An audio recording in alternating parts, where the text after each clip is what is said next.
प्यारे बच्चों नमस्कार। कक्षा 4 कंप्यूटर विषय में आज अपने पढ़ते हैं लेसन नंबर 6 के अंदर कंप्यूटर को ऑन कैसे किया जाता है और कंप्यूटर को ऑफ कैसे किया जाता है। ठीक है, तो कंप्यूटर को ऑन करने के लिए हमें पहले किस स्टेप से चलना पड़ता है और कंप्यूटर को ऑफ करने के लिए, बंद करने के लिए हमें किन नियमों का पालन करना पड़ता है। तो बच्चों इसी चीज़ की जानकारी लेकर आज यहाँ हाजिर हैं ऑनलाइन क्लासेस में। तो पहला टॉपिक अपना कंप्यूटर को ऑन करने से संबंधित है कि कंप्यूटर को ऑन कैसे किया जाता है। तो बच्चों कंप्यूटर को ऑन करने से पहले अपने कंप्यूटर के जो मेन जितने पार्ट होते हैं उनके बारे में थोड़ा पता होना चाहिए कि कंप्यूटर को ऑन करने से पहले हमें किस चीज़ को पहले ऑन करना पड़ता है। कंप्यूटर को चलाने के लिए हमें यूपीएस की ज़रूरत होती है, जो क्या करता है, हमारे कंप्यूटर के अंदर विंडो करप्ट होने से बचाने का काम करता है। बाई चांस मान लो यूपीएस न हो और अचानक से लाइट चली जाती है तो कंप्यूटर अचानक से बंद होता है और उसके अंदर जो भी हम काम कर रहे होते हैं वो हमारा काम भी नष्ट हो जाता है। ठीक है, और इसका प्रभाव जो कंप्यूटर के अंदर हमने विंडो ओपन कर रखी है उस पर भी पड़ता है। तो इन चीज़ों से बचने के लिए हम कंप्यूटर के अंदर किस चीज़ का यूज करते हैं, यूपीएस का यूज करते हैं। तो यूपीएस के द्वारा हम कंप्यूटर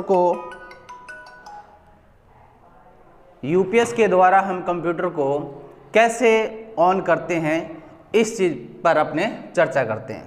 पहले क्या है बच्चों भी, ये जैसे मान लो यहाँ पर प्लग लगा हुआ है, ठीक है, लाइट जहाँ बिजली आती है वहाँ पर, तो यहाँ से हम पहले प्लग लगाएंगे इसके अंदर, किसका, यूपीएस का। ये हमारा यूपीएस है। ये क्या काम करता है, पहले लाइट यूपीएस के अंदर आती है और यूपीएस क्या करता है, लाइट को स्टोर करता है।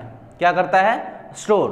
वो इसलिए करता है कि अचानक से अगर लाइट चली भी जाती है तो यूपीएस के अंदर जो लाइट है वो हमारे कंप्यूटर को, ये हमारा कंप्यूटर है मान लो, इसको बंद नहीं होने देता है। ठीक है, तो कहने का मतलब ये है भी हमारा कंप्यूटर है जिस पर हम काम कर रहे हैं, वो हमारा कंप्यूटर काम कर रहे हैं, वो हमारा डिलीट नहीं होता है, गायब नहीं होता है। तो और विंडो पर भी प्रभाव नहीं पड़ता है, बिल्कुल भी प्रभाव नहीं पड़ेगा। तो यूपीएस इसीलिए हम यूज़ करते हैं।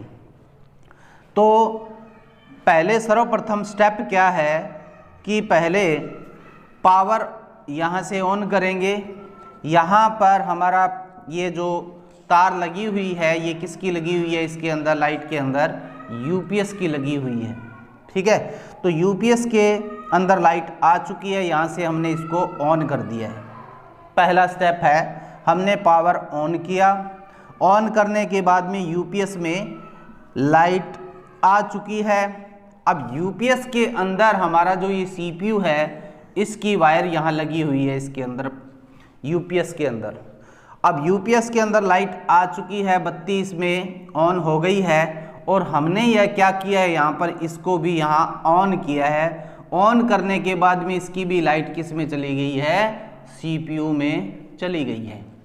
ठीक है, तो कहने का मतलब पहला स्टेप हमारा ये है भी हमने पावर ऑन किया। पावर ऑन करने के बाद में हमारी लाइट है ये यूपीएस के अंदर आई है।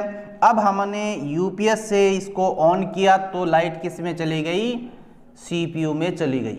ठीक है, अब अगला स्टेप सीपीयू को भी बच्चों ऑन करना पड़ेगा, तभी हमारा सीपीयू चलता है। तो यहाँ से हमने सीपीयू का बटन ऑन कर दिया। ऑन करने के बाद में अचानक से ये मॉनिटर होता है, इसके ऊपर डिस्प्ले अचानक से नहीं आती है। ठीक है, तो यहाँ सीपीयू का हमने बटन ऑन किया। ऑन करने के बाद में थोड़ी प्रोसेस होती है जिसको बोलते हैं बूटिंग। क्या बोलते हैं, बूटिंग बोलते हैं, बूट बोलते हैं। कंप्यूटर को चलाने के लिए या तैयार करने के लिए, रेडी होने के लिए जो प्रोसेस होती है उसको क्या बोलते हैं, बूटिंग बोलते हैं। ठीक है, तो ऑन यहाँ से हमने CPU को जैसे ही ऑन किया, ऑन करने की थोड़े सी देर बाद में ही यहाँ हमें स्क्रीन पर डिस्प्ले दिखाई देती है और इसमें छोटे छोटे आइकन हमें दिखने लग जाते हैं। तो इसका मतलब आपका कंप्यूटर अब कार्य करने के लिए रेडी हो चुका है।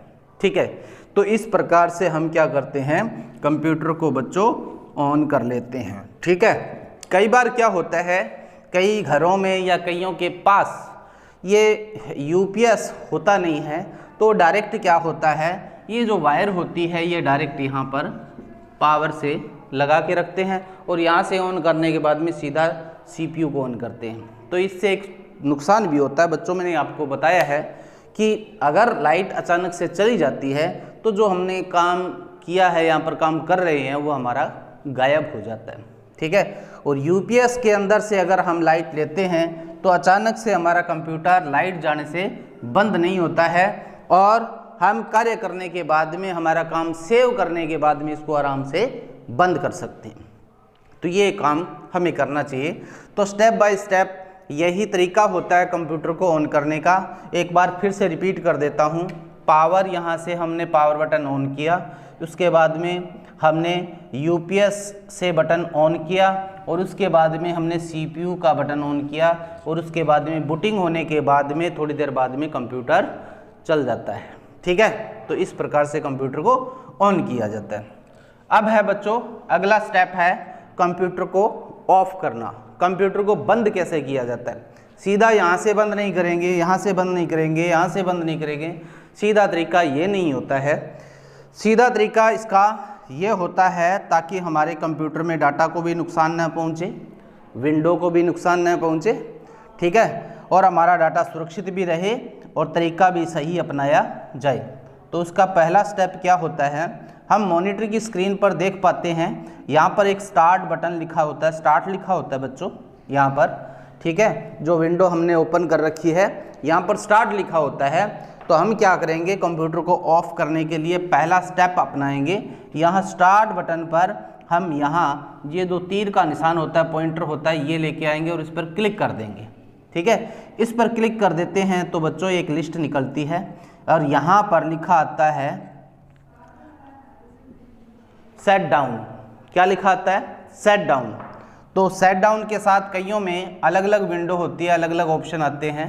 ठीक है, तो यहाँ पर सेट डाउन है या लॉग आउट है, ठीक है, या कैंसल है, ऐसे शब्द लिखे आते हैं। तो हम कंप्यूटर को अगर बंद करना चाहते हैं तो हम किस पर क्लिक करेंगे? यहाँ क्लिक करने के बाद में, स्टार्ट बटन पर क्लिक करने के बाद में हम सेट डाउन बटन पर हम क्लिक कर देंगे। लिस्ट निकली है, उसके अंदर सेट डाउन शब्द लिखा हुआ आता है और उस पर हम क्या करेंगे?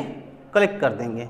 तो क्लिक करने के बाद में हमारे सामने फिर से एक डायलॉग्स बॉक्स आता है, उसमें यस, नो और कैंसल 3 ऑप्शन लिखे आते हैं। भी आप इसको सेट डाउन वाकई में करना चाहते हो तो यस कर दो, ठीक है, और नहीं करना चाहते हो तो नो कर दो, और ये डायलॉग्स बॉक्स स्क्रीन से हटाना चाहते हो तो कैंसिल कर दो।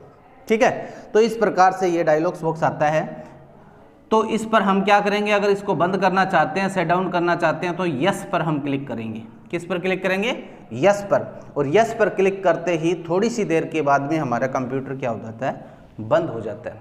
तो इतने से ही काम नहीं चलता बच्चों, यहाँ कंप्यूटर बंद हो जाता है, मॉनिटर की स्क्रीन है वो बंद हो जाती है, यहाँ पर कुछ दिखाई नहीं देता। बाद में बंद होने के बाद में हम क्या करेंगे, यहाँ से जो CPU हमारा बंद हो जाता है तो यहाँ से आने के बाद में ये जो है UPS है, इसका बटन भी यहाँ से क्या कर देंगे?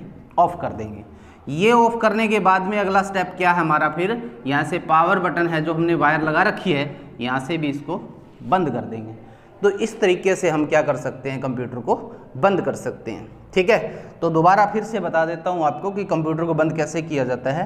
पहले यहाँ पर विंडो में स्टार्ट बटन पर क्लिक करेंगे, एक लिस्ट आती है, उसमें सेट डाउन लिखा आएगा, उस पर क्लिक करेंगे। उसके बाद में एक डायलॉग्स बॉक्स आएगा, उसमें यस, नो, कैंसिल लिखा आता है, हम यस पर क्लिक करेंगे। क्लिक करने के बाद में हमारा ये विंडो है ये बंद हो जाएगी। उसके बाद में हम यहाँ CPU की तरफ आएंगे, उसमें हम बटन जो हमने ऑन किया था CPU में लाइट जाने के लिए वो ऑफ कर देंगे, और इसके बाद में UPS के अंदर जो लाइट आ रही है यहाँ पावर से आ रही है, और ये भी बटन बाद में लास्ट में क्या करेंगे, बंद कर देंगे। तो इस प्रकार से हम क्या कर सकते हैं, कंप्यूटर को बंद कर सकते हैं।